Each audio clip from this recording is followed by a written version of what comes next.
Hope you will be fine. चलिए हम लोग शुरुआत करते हैं जीएस फाउंडेशन पॉलिटी की क्लास। और पॉलिटी की क्लास में कॉन्स्टिट्यूशन ऑफ इंडिया और under constitution of India the office of the president of India, Bharat का राष्ट्रपति। ये भी एक इंस्टीट्यूशन है जिस इंस्टीट्यूशन से राष्ट्रपति बिलोंग करते हैं। जैसे काउंसिल ऑफ मिनिस्ट्री इंस्टीट्यूशन है, वाइस प्रेसिडेंट इंस्टीट्यूशन है, प्रेसिडेंट भी इंस्टीट्यूशन है, एक संस्था है जिसमें राष्ट्रपति का पद है। ध्यान में देखिएगा। तो हम लोग बात करने जा रहे हैं the office of the president of India. छोटे छोटे तरीकों से हम समझेंगे। राष्ट्रपति को समझने के लिए जो आर्टिकल्स है वो हम लोग पढ़ चुके हैं। किस आर्टिकल में उनसे क्या रिलेटेड बातें हैं डिस्कस किया जा चुका है। अब सवाल है कि राष्ट्रपति को हम दूसरे तरीके से समझें। तो जरा गौर फरमाइएगा। हमारा जो आर्टिकल 52 है वो कहता है भारत का एक राष्ट्रपति होगा, और आर्टिकल 53 कहता है वह देश की कार्यपालिका शक्ति का प्रधान होगा। ठीक है, अब अगले छोटे छोटे पॉइंट्स को सुनते जाइए, सब राष्ट्रपति के लिए। राष्ट्रपति हमारे संविधान के अनुसार देश का सर्वोच्च संवैधानिक पद है। The supreme constitutional post in India, it is the president of India, also known national head of the nation, यानी देश का सबसे बड़ा पद राष्ट्राध्यक्ष, राष्ट्रपति। देश की कार्यपालिका का प्रधान, the chief of executive of the country, ये भी है। The first citizen of India, Bharat का प्रथम नागरिक। जब भी जनगणना होती है प्रत्येक 10 वर्ष पर, याद रहे वह जनगणना के शुरुआत राष्ट्रपति से होती है। पहली गणना उन्हीं की होती है, फिर वाइस प्रेसिडेंट की, फिर प्राइम मिनिस्टर की, फिर कॉमन हो जाता है। जब राष्ट्रपति की जनगणना के लिए रजिस्ट्रार जनरल ऑफ इंडिया जाएंगे तो उनके साथ होम मिनिस्टर भी होंगे। ये चीज है। चलिए, तो भारत का प्रथम नागरिक है, फर्स्ट सिटीजन। अगर वो मेल है तो मेल है, फीमेल है तो फीमेल है, बट फर्स्ट सिटीजन है। अगर उनके स्पाउस हैं, यानी हस्बैंड है तो वाइफ है, वाइफ है तो हस्बैंड है, मेल फीमेल स्पाउस, तो उसे सेकंड सिटीजन ऑफ इंडिया कहा जाता है। जैसे हमारे at present mister Ramnath Kovind हैं, तो उन्हें कहेंगे first citizen of India, first male citizen of India also. उनकी जो पत्नी है उन्हें कहेंगे second citizen of India, but एक और शब्द जुड़ेगा, first female citizen of India, तो उनकी पत्नी साहिबा हुई। तो क्लियर। अब आइए, देश का शासन राष्ट्रपति के नाम से चलता है। Point clear. उसी के हस्ताक्षर और मुहर से कानून अपना रूप ग्रहण करता है, कानून बनता है। कोई भी विधेयक कानून का रूप लेता है। Any bill become act with the signature and seal of the president of India. देश की आवाम, जनता, नागरिकों का वह सबसे बड़ा हित चिंतक है, यानी सबसे बड़ा वो हित चिंतक है, उसके इंटरेस्ट में काम करता है। तमाम इमरजेंसी पावर का इस्तेमाल राष्ट्रपति करते हैं। युद्ध और शांति की घोषणा राष्ट्रपति करते हैं। आपातकाल की घोषणा, लगाया जाना और वापसी वे राष्ट्रपति करते हैं। राष्ट्रपति हमारी संसद का एक अंग होता है। लोकसभा, राज्यसभा और राष्ट्रपति। राष्ट्रपति प्रत्येक वर्ष प्रथम सत्र के जो संयुक्त सत्र ज्वाइंट सिटिंग होती है उसको संबोधित करते हैं ज्वाइंटली। ये भी ध्यान में रखना है। अब आइए, राष्ट्रपति तीनों सेनाओं के प्रधान हैं, यानी सीडीएस के भी प्रधान हैं, अब चीफ ऑफ डिफेंस स्टाफ के भी प्रधान हैं। अर्थात राष्ट्रपति कहलाएंगे सर्वोच्च सेनापति, the supreme commander of India, this is president of India. ये भी एज इट इज रखिएगा। दो देशों, दो सॉवरेन कंट्री, स्वतंत्र देशों के बीच कोई भी संधि या समझौते होते हैं तो राष्ट्र अध्यक्ष के नाम से, यानी भारत के संदर्भ में राष्ट्रपति के नाम से होगा। हां, उसे लागू तभी किया जाएगा जब उसे पार्लियामेंट में रेटिफिकेशन मिल जाए, अनुमोदन मिल जाए। राष्ट्रपति संसद का अंग है, लेकिन क्या संसद में हमेशा रहते हैं? कानून में तो देखिए सिग्नेचर करते हैं कानून बनाने के लिए, बार बार वो जाते हैं, ज्वाइंट सिटिंग बुला के जा ही सकते हैं, इनिशियल स्टेज में जाते हैं फर्स्ट टाइम। बट जरा गौर फरमाइएगा, राष्ट्रपति का कार्यपालिका सलाहकार प्रधानमंत्री होता है। उनका प्रथम सलाहकार, सबसे बड़ा सलाहकार प्रधानमंत्री है, और प्रधानमंत्री पूरी मंत्री परिषद है, तो उन्हीं की सलाहकार के लिए है पूरी मंत्री परिषद। अर्थात जिसे हम सरकार कहते हैं, मंत्री परिषद कहते हैं, काउंसिल ऑफ मिनिस्ट्री कहते हैं, सत्ता कहते हैं, याद रखिएगा। ये सरकार, ये जो काउंसिल ऑफ मिनिस्टर्स है, वह पार्लियामेंट में राष्ट्रपति का प्रतिनिधित्व करते हैं। तो राष्ट्रपति का रिप्रेजेंटेशन ऑलरेडी मौजूद है, वो सरकार है, एग्जीक्यूटिव चीफ तो वही है। तो अपने शक्तियों को प्रैक्टिस करने के लिए प्रधानमंत्री को वो पावर देते हैं। Point clear? अब अगले पॉइंट पर आइए। राष्ट्रपति और क्या क्या है, क्या क्या कर सकता है, उसकी एलिजिबिलिटी क्या है, कंडीशन क्या है बनने के लिए? बहुत simple. Condition and eligibility for become president of India is very simple. Bharat का नागरिक हो, ठीक है, भारत में जन्मा हो, भारत का नागरिक हो, 35 वर्ष पूरे कर चुका हो नामांकन दाखिल करने समय तक, ठीक है। अगला, दिवालिया ना हो, कभी वो दिवालिया, इंसॉल्वेंट घोषित नहीं किया गया है।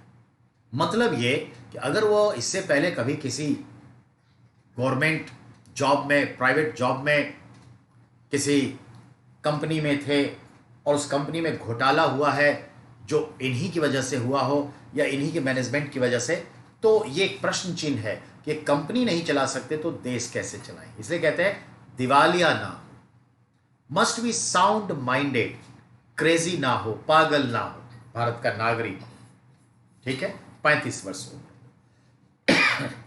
अब वो नामांकन कहां भरते हैं? तो लोकसभा का जो सचिवालय है, उसके जो सेक्रेटरी होते हैं, जो एक आईएएस ऑफिसर होता है, वही रिटर्निंग ऑफिसर, चुनाव अधिकारी होता है राष्ट्रपति का। वहीं पर वो जमानत भरते हैं। 50,000 रुपये उनकी जमानत राशि होती है, बेल अमाउंट, ठीक है, और कम से कम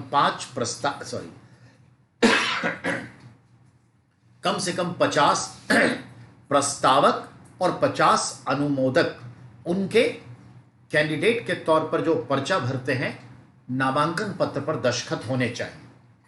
पर कौन? उनके इलेक्टोरल कॉलेज के सदस्य में से 50 प्रपोजर और 50 रेटिफायर।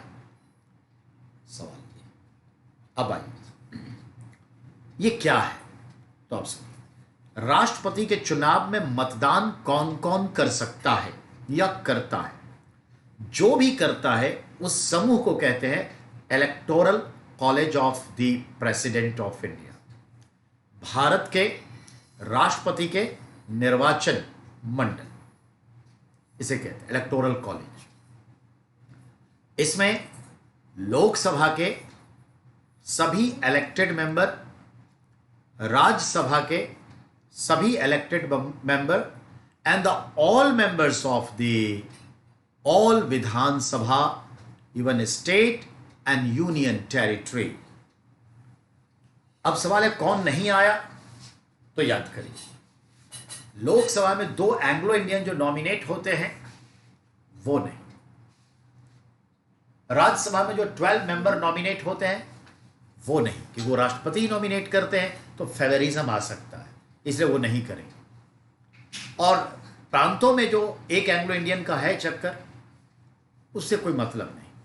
तो याद, तो प्रांतों की विधानसभाओं के सभी सदस्य। अब है कितने प्रांत, तो जितने 28 राज्य हैं। कितने यूनियन टेरिटरी, तो 3 यूनियन टेरिटरी है, Puducherry, new Delhi, sorry not new Delhi, NCT Delhi and Jammu Kashmir, ये तीनों का।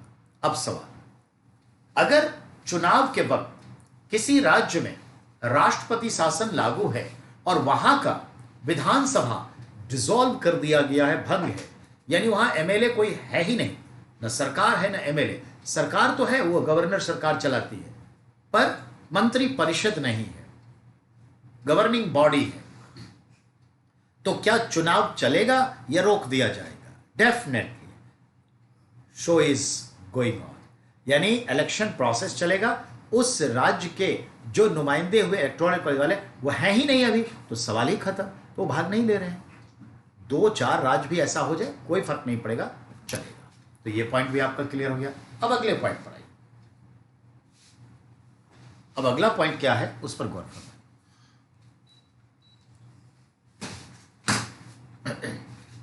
अगला पॉइंट, अब जब चुनाव होते हैं तो क्या सिस्टम है? फर्स्ट पास्ट पोस्ट सिस्टम भी है। कहने का मतलब यह है कि 50% अंक आई मीन वोट लाना ही है तभी होगा। लेकिन भारत में देखा जाए तो इसको कैसे, ये फ्रांस के सिस्टम से लिया गया, तो चुनाव लिया गया राष्ट्रपति का फ्रांस के सिस्टम से। अगर मान लेते हैं 3 कैंडिडेट हैं और एक को मिला 45%, एक को मिला 20%, तो कितने हो गए? 45 और 20 65, और एक को मिला 35% वोट, तो 45 वाला जीतेगा नहीं, 50% इज मैंडेटरी, यानी क्वालिफाइंग। तो क्या होगा? सेकेंड राउंड इलेक्शन होगा, वोटिंग कैसे होगा? तो जो सबसे कम लेके आया उस कम वाले का जो है उसे बैठा दिया जाएगा, उसकी वोटिंग को डिस्ट्रीब्यूट कर दिया जाएगा, वोट्स को, 2 कैंडिडेट जो रिमेनिंग है। तो इनको 45 है, उसका 35 है। अब ये 20 इनके पास था, 20 से 10-10 दोनों में जाएगा, तो 45 से 55 हो जाएगा, और वो जो है 35 से 45 हो जाएगा, तो 50+ पार कर गया, विजेता घोषित। सेकेंड राउंड होगा भी नहीं, लेकिन अगर जब तक नहीं होता तब तक ये चलता रहेगा। तो ये चीज है।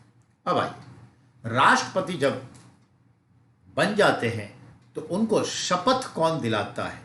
Remember, the chief justice of India जो है, ये एक संदर्भ में रहेगा ऑप्शन, और एक होगा वाइस प्रेसिडेंट ऑफ इंडिया। ठीक है ना?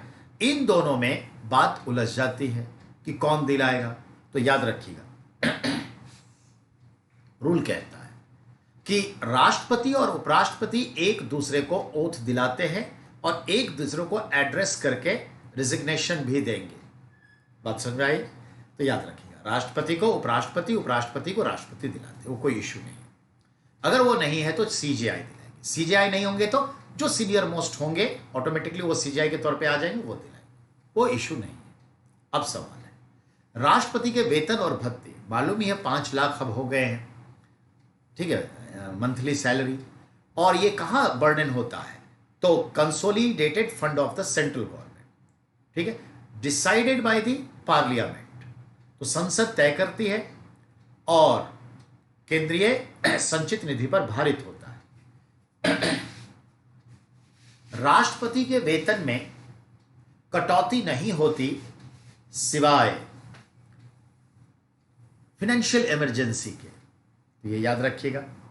अब अगले पॉइंट पर, राष्ट्रपति जब रिटायर करेंगे या उन्हें पद से हटा भी दिया जाए तो उनके वेतन भत्ते के संदर्भ में जो पेंशन होगा वेतन का हाफ हो जाता है।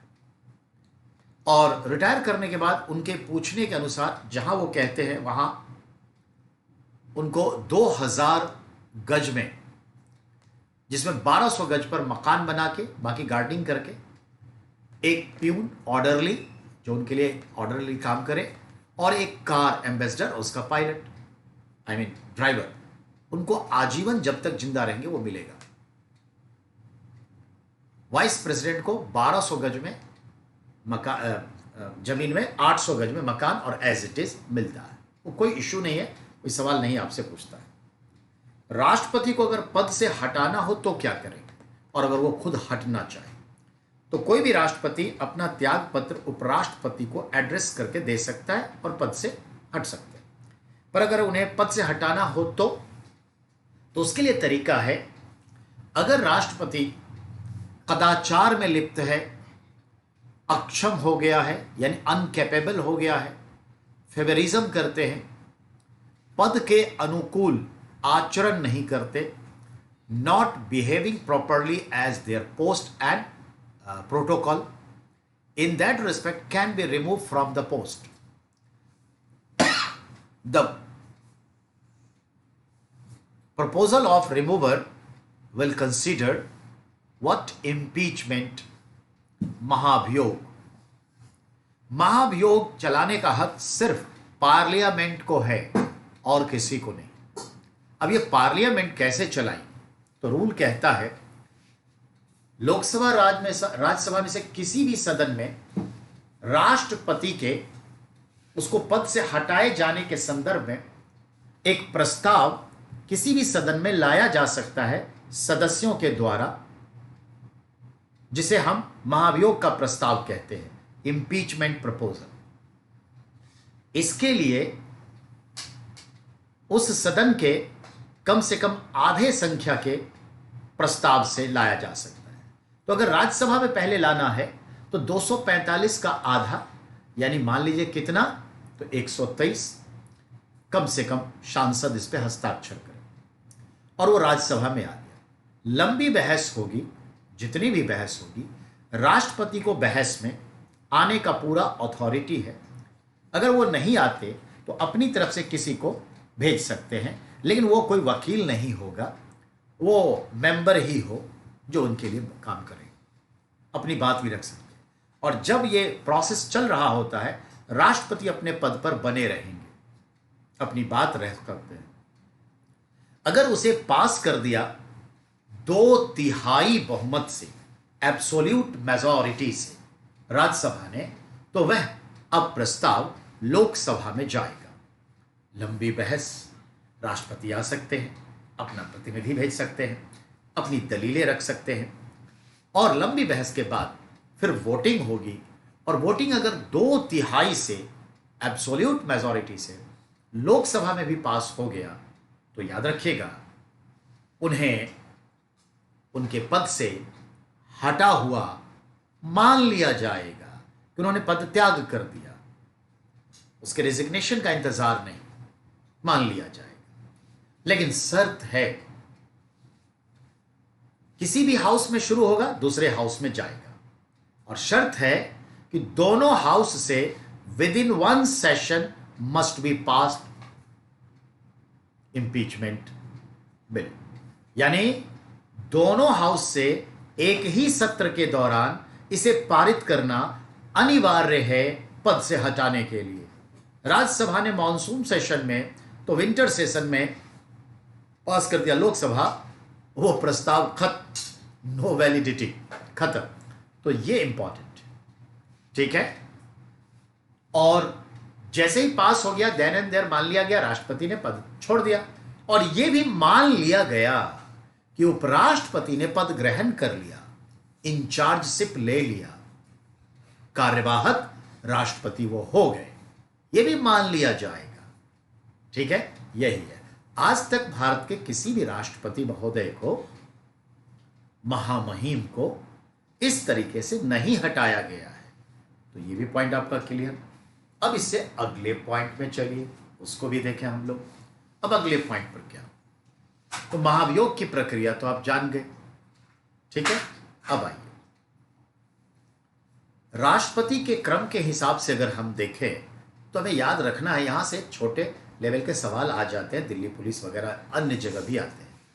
तो ध्यान दें, हमारे प्रथम राष्ट्रपति कार्यवाहक एग्जीक्यूटिव के तौर पे 26 जनवरी 1950 से 1952 के मई जून के महीने तक रहे।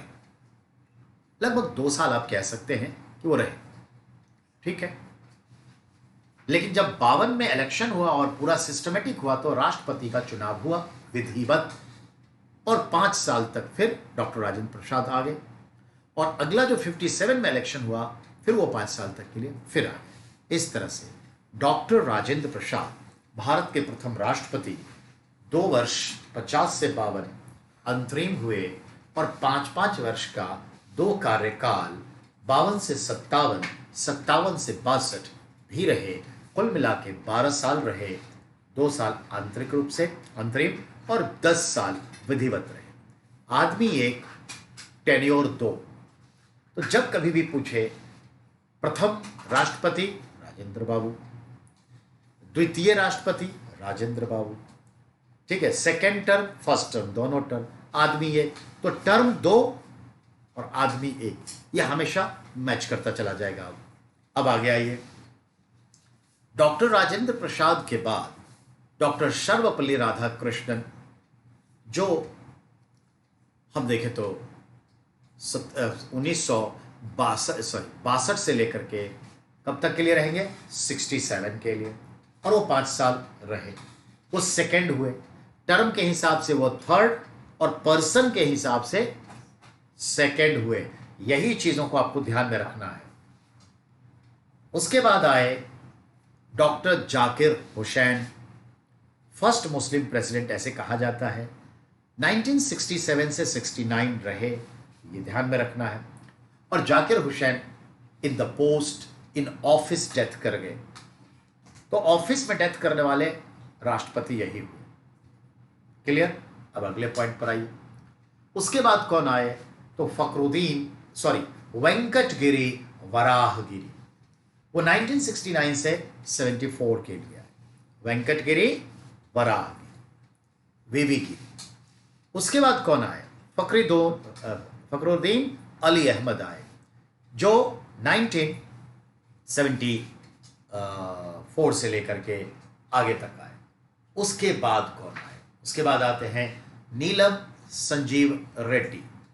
यहां सवाल बनेगा, नीलम संजीव रेड्डी लोकसभा के स्पीकर रह चुके थे, और सवाल यह आता है, एकमात्र ऐसा भारत का राष्ट्रपति जो राष्ट्रपति बनने से पूर्व लोकसभा का स्पीकर रह चुका, डॉक्टर नीलम संजीव रेड्डी। नाम नीलम है पर है पुरुष, ये ध्यान में रखिए। अब आइए अगला सवाल को ध्यान में लीजिएगा। अब नीलम संजीव रेड्डी के लिए यह सवाल आ गया। अगले जो राष्ट्रपति हुए वो हमारे हुए ज्ञानी जैल सिंह। ज्ञानी जैल सिंह का संदर्भ देखेंगे हम, तो ज्ञानी जैल सिंह के संदर्भ में बात आती है कि वो जब भी थे, एक सवाल आने लगा है कि सबसे कम पढ़े लिखे राष्ट्रपति कौन, तो ज्ञानी जैल सिंह थे, इंदिरा गांधी के समय में थे। अब उसके बाद आता है अगला कि नेक्स्ट कौन हुए, तो अगले प्रेसिडेंट जो हुए वो थे हमारे आर वेंकट रामन।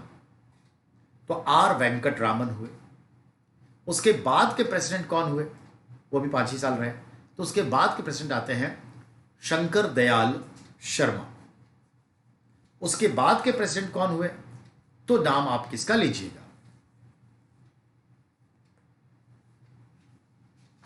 डॉक्टर शंकर दयाल शर्मा के बाद किसका नाम आएगा, रिमेंबर, शंकर दयाल शर्मा के बाद एक नाम आता है क्या कहते हैं उनको, बड़ा अच्छा नाम है, कोट्टायम के अपने थे, बड़ा अच्छा उनका नाम है, KR नारायणन। ठीक है, तो शंकर दयाल शर्मा के बाद आए KR नारायणन। उनके लिए एक सवाल बनेगा क्या? तो जैसे ज्ञानी जैल सिंह फर्स्ट सिख जो प्रेसिडेंट बने, doctor Zakir Hussain first Muslim जो प्रेसिडेंट बने, के आर नारायणन के लिए फर्स्ट दलित जो हमारे राष्ट्रपति बने। तो हमारे दलित समुदाय से थे, कोट्टायम डिस्ट्रिक्ट केरला से थे, वो आईएफएस ऑफिसर से रिटायर हुए थे, फिर पॉलिटिक्स में आए थे। अब अगला कड़ी, इसके बाद कौन हुए? तो इसके बाद नाम आता है क्या? एपीजे अब्दुल कलाम का। तो एपीजे अब्दुल कलाम जो हुए वो फर्स्ट साइंटिस्ट जो बने, तो इस संदर्भ में आएगा, तो एपीजे अब्दुल कलाम के लिए। अब आइए, वो रामेश्वरम से थे, साइंटिस्ट थे और भारत रत्न प्राप्त कर चुके थे। अब अगला कड़ी हमारा आता है कि उसके बाद कौन? तो प्रतिभा देवी सिंह पाटिल। प्रतिभा देवी सिंह पाटिल फीमेल है, first female president in India, तो प्रतिभा देवी सिंह पाटिल। ये इंपॉर्टेंट क्वेश्चन आता है। उसके बाद आता है आपका कौन हुए? तो जैसा कि हम और आप जानते हैं, हमारे प्रणब दा हुए, प्रणब मुखर्जी, जो नहीं रहे अभी अभी, मेरे ख्याल से 30 या 31 अगस्त को चल बसे, मेरे ख्याल से 31 या 30 अगस्त की रात में चल बसे। तो प्रणब दादा रहे। प्रणब दादा 2013 से लेकर के 17 तक रहे, 12-17 तक। अब उसके बाद आता है हमारा बारे जो है रामनाथ कोविंद। ये कानपुर से हैं, वकालत करते थे, समय के साथ पॉलिटिक्स ज्वाइन किए, बीजेपी में आए और ये उत्तर प्रदेश से हुए, दलित समुदाय से हुए, स्कॉलर्स हैं, राष्ट्रीय स्वयंसेवक संघ से जुड़े रहे और बिहार के राज्यपाल भी थे राष्ट्रपति बनने से पहले। तो रामनाथ कोविंद फिलहाल है 25 जुलाई 2017 को ये पद ग्रहण किए हैं और 2022 में इनका कार्यकाल समाप्त होगा, फिर इलेक्शन होगा। तो ये है आपके, और इसको समझना होगा। बीच में हम देखते हैं कि ऐसे 2 उपराष्ट्रपति हुए जो कार्यकारिणी के तौर पर राष्ट्रपति का पद संभाले, एम मोहम्मद हिदायतुल्लाह, ये जिक्र आता है पर वो कोई इशू नहीं है। अब नेक्स्ट पे आइए, राष्ट्रपति का दूसरे पहलू पर चलिए। ये तो ज्वाइनिंग वगैरह से पहलू आ गए, अब अगला पहलू आइए, राष्ट्रपति किस किस को नियुक्त करता है और क्या वो खुद नियुक्त होता है? नहीं, भारत में 2 ऐसे मात्र पद हैं जिस पद पर किसी की नियुक्ति नहीं होती, सीधे तौर पे शपथ होता है, शपथ ग्रहण। राष्ट्रपति का पद, उपराष्ट्रपति का पद, नियुक्ति अपॉइंटमेंट नहीं होता। इसलिए राष्ट्रपति किसी के प्रति नहीं जवाबदेह है, वो संविधान के प्रति जवाबदेह है, भारत की जनता के प्रति जवाबदेह है, किसी ऑफिस के प्रति रियली में जवाबदेह नहीं है। उसे कोई नहीं पूछ सकता कोई काम, कोई विधेयक के लिए कब, क्यों, कहाँ, कैसे, क्यों नहीं, कोई सवाल नहीं कर सकता। तो ये चीज़ है, क्योंकि किसी के द्वारा ये अपॉइंट नहीं हुआ है। अब आइए, तो कहने का मतलब है कि अब हम देखें राष्ट्रपति किस किस को नियुक्त करता है। तो ये ध्यान दीजिएगा, राष्ट्रपति जितने भी डिप्लोमैट्स होते हैं, एम्बेसडर्स होते हैं, बिजनेस कॉन्सुलेट के एम्बेसडर्स होते हैं, एनवॉय होते हैं, उन सबको अपॉइंट करते हैं, शपथ भी दिलाते हैं। ठीक है, अब आइए, तीनों सेनाओं के प्रधान को अपॉइंट करते हैं, रिजर्व बैंक ऑफ इंडिया के गवर्नर और डिप्टी गवर्नर को अपॉइंट करते हैं, सीडीएस को भी करते हैं और तीनों सेनाओं के चीफ को भी करते हैं। इसके अलावे और कहा, तो और देखते हैं, यूपीएससी के चेयरमैन एंड मेंबर्स को अपॉइंट और शपथ दिलाते हैं। और कहा, तो याद रखिएगा, वित्त आयोग के सभी 5 सदस्यों को अपॉइंट करते हैं, शपथ दिलाते हैं। तमाम गवर्नर्स, लेफ्टिनेंट गवर्नर्स और एडमिनिस्ट्रेटर तीनों को अपॉइंट करना, शपथ दिलाना। शपथ के लिए वो उसके समकक्ष उस राज्य के सीजे, चीफ जस्टिस को कह देते हैं। तो ये चीजें आ गया। इसके अलावे और कुछ, तो हाँ बहुत सारे हैं। ठीक है, तो कहने का मतलब ये है कि प्राइम मिनिस्टर को वही अपॉइंट करते हैं, शपथ दिलाते हैं और फिर प्रधानमंत्री की सलाह से अन्य सभी मंत्रियों को अपॉइंट करते हैं और शपथ दिलाते हैं। यानी पूरा मंत्री परिषद, लेकिन प्रायोरिटी पहले देंगे पीएम देन अदर, वो करते हैं। जितने यूनियन टेरिटरी हैं, उस यूनियन टेरिटरी में जहां भी काउंसिल ऑफ मिनिस्ट्री है, गवर्नमेंट है, उसको अपॉइंट करना, शपथ दिलाना। शपथ के लिए वहाँ के लेफ्टिनेंट गवर्नर को कह देते हैं वो। तो ये चीज़, चाहे केजरीवाल जी हों, ठीक है, या पुडुचेरी हो, वी नारायण स्वामी हो, तो वही है। इसके अलावे अगर हम देखें तो और ढेर सारी चीज़ें हैं जिसको ये अपॉइंट करते हैं, ठीक है। अब ध्यान देना है अगली कड़ी पर। ये तो अपॉइंटमेंट हुआ, शपथ हुआ, ये कॉमन सा फैक्टर है, इस पर सवाल पूछता है और हम आप एक अंडरस्टैंड लीजिए कि किस सिचुएशन में क्या करते हैं, ये ध्यान रखना है। अब आइए राष्ट्रपति के संदर्भ में देखें कि वो त्यागपत्र देता है तो किसको दिया, हो गया। शपथ कौन दिलाया, ये भी हो गया। अब रही बात कि राष्ट्रपति का संदर्भ में, राष्ट्रपति का जो आवास है भारत में, उसके 3 ऑफिशियल रेजिडेंस हैं। एक तो है, आप भी जानते हैं, रायसीना हिल्स, जिसे आप क्या कहते हैं, आजादी से पहले वाइस रीगल लॉज, आज हम राष्ट्रपति भवन कहते हैं, ठीक है। वाह, एक पॉइंट। दूसरा, इनका आवास शिमला में है, जो वाइस रीगल लॉज जो है तो रीगल पैलेस कहलाता है, और इसको भी प्रेसिडेंट हाउस कहते हैं। इनका तीसरा आवास जो है हैदराबाद में है, जिसे नीलम पैलेस कहा जाता है। सर्दियों में साउथ इंडिया 10-20 दिन रहने जाते हैं सांकेतिक तौर पे, और गर्मियों में शिमला भी जाते हैं 1 सप्ताह के लिए, और जनरली ये यहाँ रहते हैं। तो इनके 3 आवास हैं, ये ध्यान रखिए। राष्ट्रपति का वेतन जो है उस पर इनकम टैक्स नहीं काटा जाता, ये ध्यान में रखिए। यही एक पद है जो भारत में इनकम टैक्स नहीं काटा जाता, ठीक है। तो चलिए यहाँ तक आपने बात को समझा। बाकी आर्टिकल्स के थ्रू से आपने राष्ट्रपति के बारे में बहुत कुछ जाना है। तो अब जो 2-4 बातें हैं उसके संदर्भ में देखिए क्या क्या। राष्ट्रपति के प्रसाद पर्यंत ही राज्यपाल अपने पद पर बना रहता है जब तक राष्ट्रपति की इच्छा बनी हुई है। सामान्यतः 5 साल, लेकिन राष्ट्रपति के प्रसाद, यानी on the wish of the president of India, the governors enjoying the post as a governorship of any state, ठीक है। अब आइए, राष्ट्रपति के प्रसाद पर्यंत ही कोई भी केंद्रीय मंत्री और केंद्र सरकार के मंत्री अपने पद पर बने रहते हैं, ठीक है। जब चाहे किसी भी मंत्री से वो इस्तीफा मांग सकते हैं, ठीक है, ये ध्यान में रखना है। तो मंत्रीगण भी उनके प्रसाद पर्यंत। अब जितने मंत्री हैं व्यक्तिगत तौर पर, केंद्र के मंत्री व्यक्तिगत तौर पर राष्ट्रपति के प्रति उत्तरदायी हैं, और कलेक्टिवली सामूहिक तौर पर लोकसभा के प्रति हैं, ये कॉमन बात है, तो याद रखिएगा। अब आइए इनके पावर। 72 का आर्टिकल्स पढ़ लिया है। मर्सी पिटीशन, आपको भी मालूम है कि दया याचिका किसी की भी सजा को माफ कर सकते हैं, छोड़ सकते हैं, कम कर सकते हैं, सजा को बदल सकते हैं कम करने के अर्थ में, बाद के लिए टाल सकते हैं, ये सब कर सकते हैं मर्सी पिटीशन के थ्रू। बात अब अगला जो कड़ी होता है कि इनका पावर, तो याद रखिएगा इनके वीटो पावर, पॉकेट वीटो।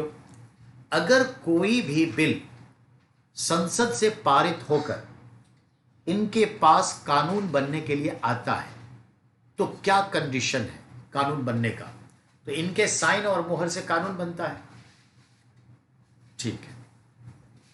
अगर कोई भी मनी बिल आता है तो याद रखिए मनी बिल ये पहले ही भेजते हैं अपना साइन मुहर करके कि जाओ संसद से पारित करवाओ, तो इनके पास दोबारा नहीं आएगा, तो मनी बिल को साइड कर दीजिए। फिनेंस बिल अर्जेंट बिल होता है, मनी बिल होता है तो वो उसी में चला गया, ठीक है। अब आइए, अगर कोई बिल, ऑर्डिनरी बिल कह लीजिए या बिल, फिनेंस मनी बिल को छोड़ दीजिए, इनके पास सिग्नेचर के लिए आता है और उनको लगता है कि इसमें कुछ ऐसी बातें हैं जिसपे एक बार मंत्रिपरिषद फिर विचार कर ले, संसद विचार कर ले, तो उसको रिव्यू के लिए भेज देंगे। अब मंत्रिपरिषद पर डिपेंड करता है कि रिव्यू के लिए वो दे ना दे।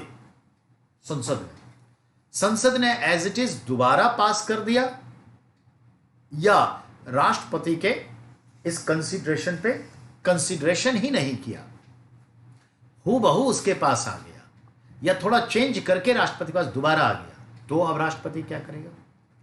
तो मैंने क्या कहा, एक ही बार वो लौटा सकता है किसी विधेयक को पुनर्विचार के लिए अगर उसी शक्ल में दोबारा उसके पास आ जाए या बदले हुए शक्ल में, तो अब उसे अपने हस्ताक्षर और मुहर करने ही होंगे और इस तरह से उन्हें कानून का रूप देना होगा। तो पुनर्विचार एक ही बार करवा सकता है, दोबारा नहीं। अब मनी बिल पर तो होगा ही नहीं, फाइनेंस बिल पर होता ही नहीं, ऑर्डिनरी बिल पर यह होता है, ऐसे ही समझ। एक point.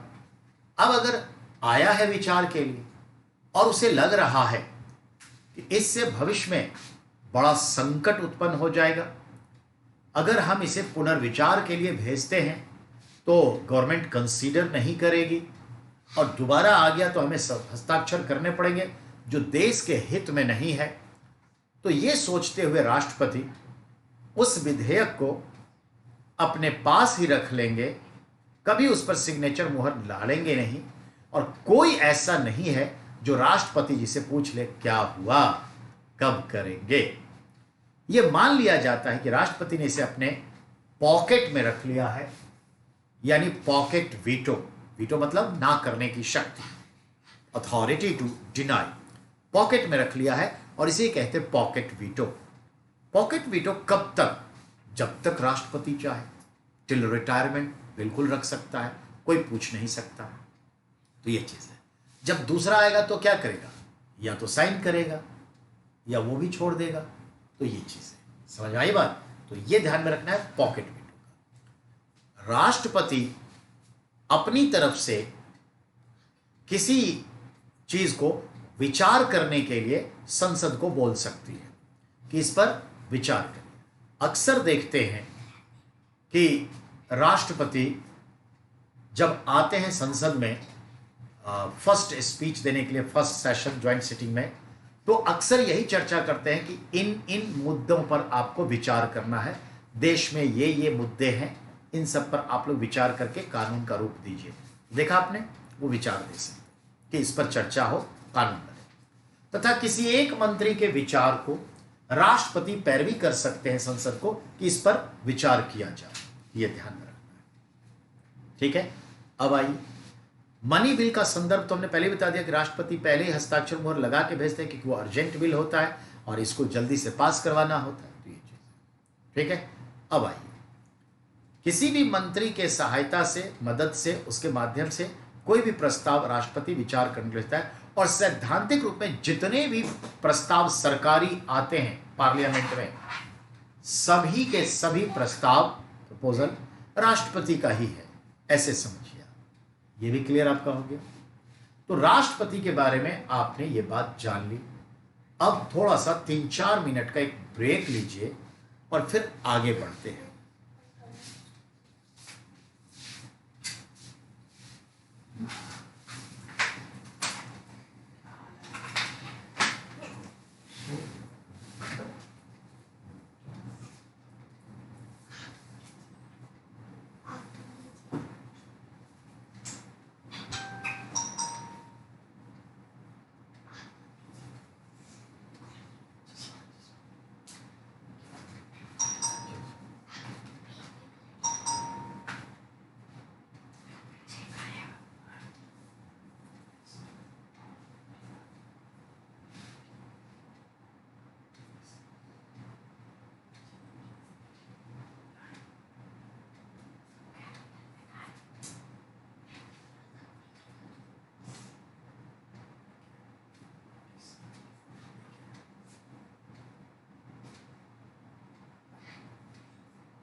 NASA solar system exploration.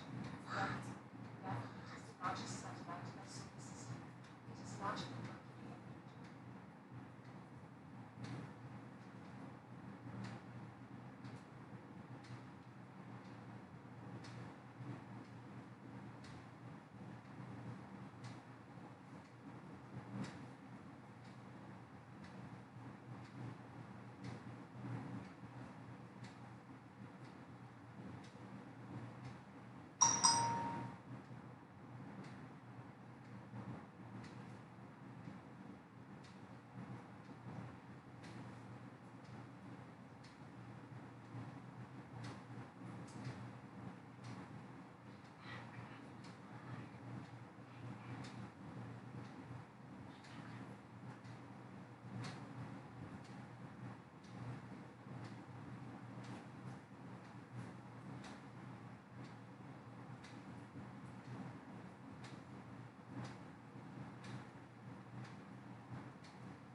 Welcome बेटा वंस अगेन।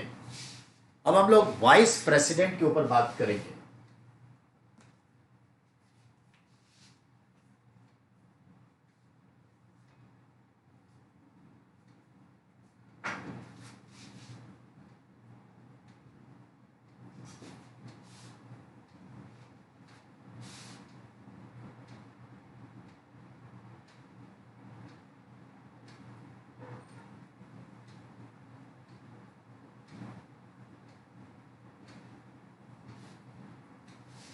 हमारा नेक्स्ट टॉपिक है भारत का उपराष्ट्रपति। अब इस पे बात होगी। भारत का उपराष्ट्रपति, जैसा मैंने बताया कि ये शुरुआत कहां से होती है, तो 63 से लेकर 69 आर्टिकल्स तक है।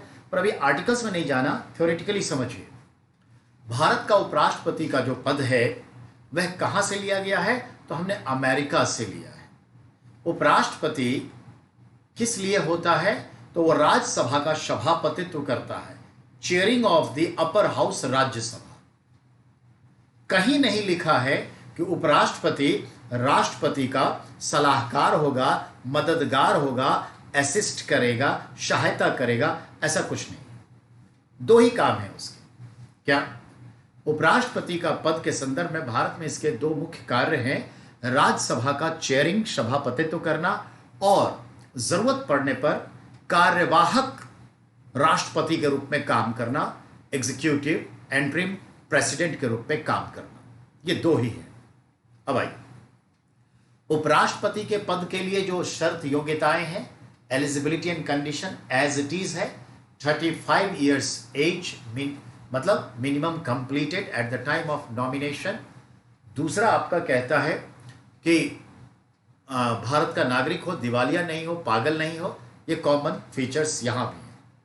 अब है राष्ट्रपति अपना नामांकन कहाँ, तो वही जो सचिवालय है राज्यसभा का, उसी में वो दाखिल करते हैं। ठीक है।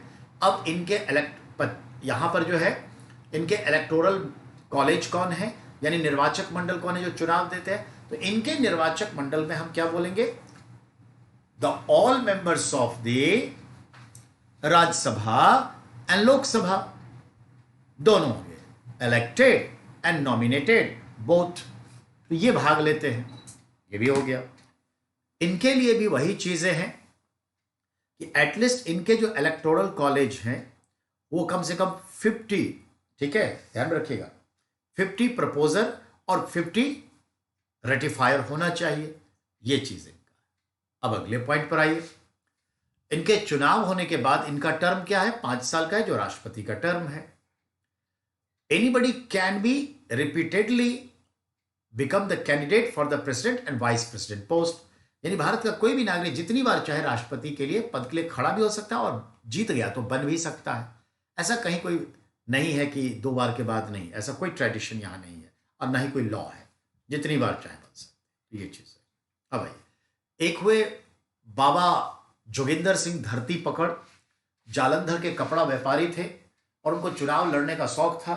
इन्होंने Limca book of world record बनाया है सबसे ज्यादा चुनाव लड़ने का। हारे हैं सारे के सारे, लेकिन लड़ने का है। राष्ट्रपति के लिए उन्होंने सभी बार चुनाव लड़े, तो वो अलग चीज है। अब वो है भी नहीं, डेथ करके कोई इशू नहीं है, इन सवाल आता है। अब आइए, उपराष्ट्रपति को शपथ कौन दिलाता है? तो राष्ट्रपति। उपराष्ट्रपति को अगर रिजाइन करना है तो क्या होगा? तो resignation given to address president of India. Point clear.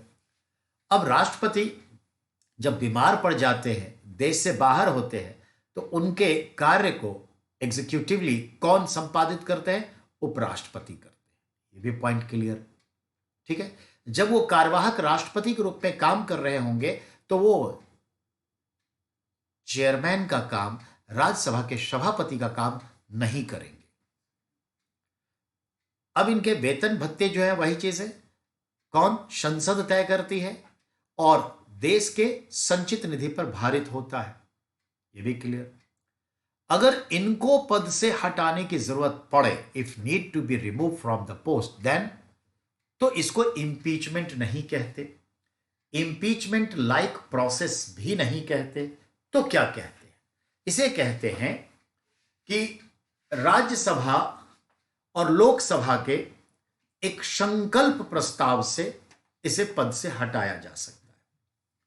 यानी राज्यसभा या लोकसभा एक संकल्प प्रस्ताव लाए और उसे 2/3 से पारित करके उन्हें पद से हटाया जा सकता है, और इसी को आप कहते हैं क्या?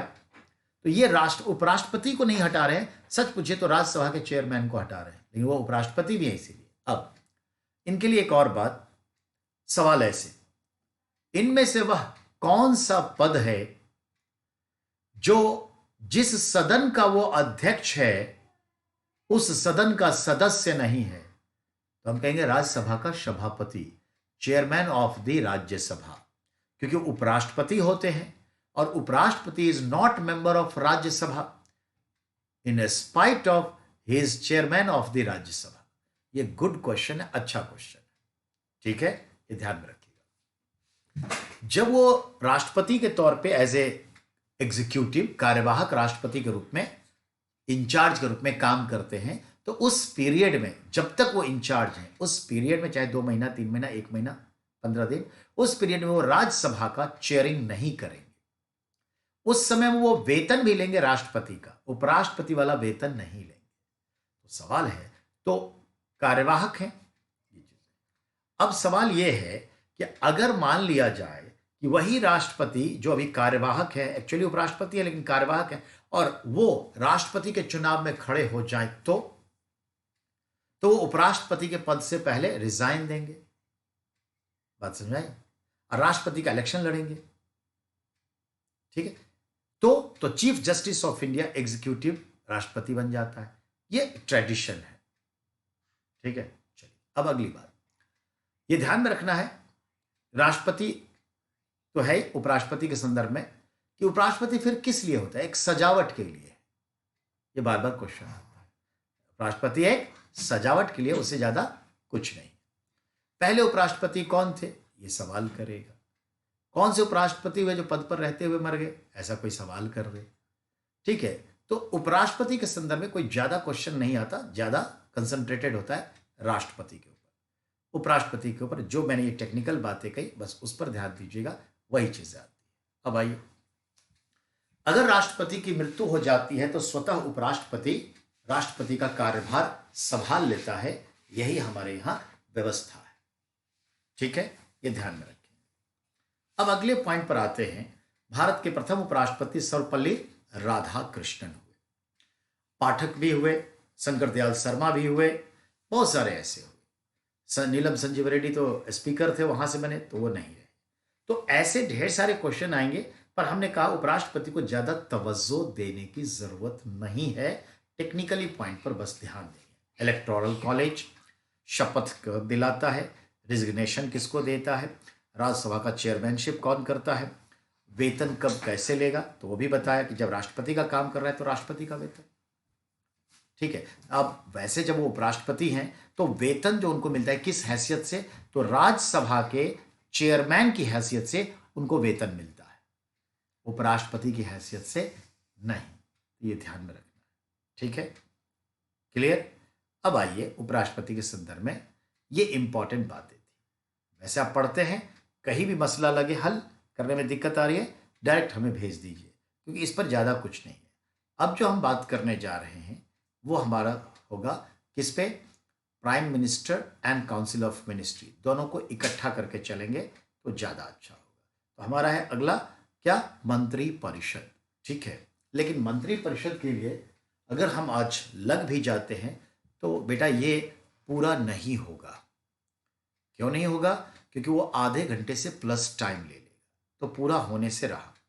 तो आज राष्ट्रपति और उपराष्ट्रपति के ऊपर आपने ध्यान दिया। मंडे को हम काउंसिल ऑफ मिनिस्ट्री सेंट्रल और प्राइम मिनिस्टर दोनों को फोकस करेंगे। ये दोनों फोकस होने के अलावा और भी चीज़ें घटेंगी, उधर भी हम बढ़ेंगे। अब उसके बाद हम बात करेंगे मतलब पावर डिस्ट्रीब्यूशन करके फिर हम उसको डील करेंगे। तो चलिए, नेक्स्ट जो आपका टॉपिक रहेगा वो क्या रहेगा? Prime minister and council of ministry, इस पे पूरी बात होगी। ठीक है, ध्यान में रखना। प्लस आप एक और चीज रीड आउट कर लीजिएगा साथ में ही, लोकसभा एंड राज्यसभा। उसके बाद लोकसभा राज्यसभा पे बात करेंगे। ठीक है, लोकसभा राज्यसभा, प्रधानमंत्री, मंत्री परिषद, ये आप हाईलाइट कर लीजिए। आज इतना ही रहने दीजिए। ठीक है।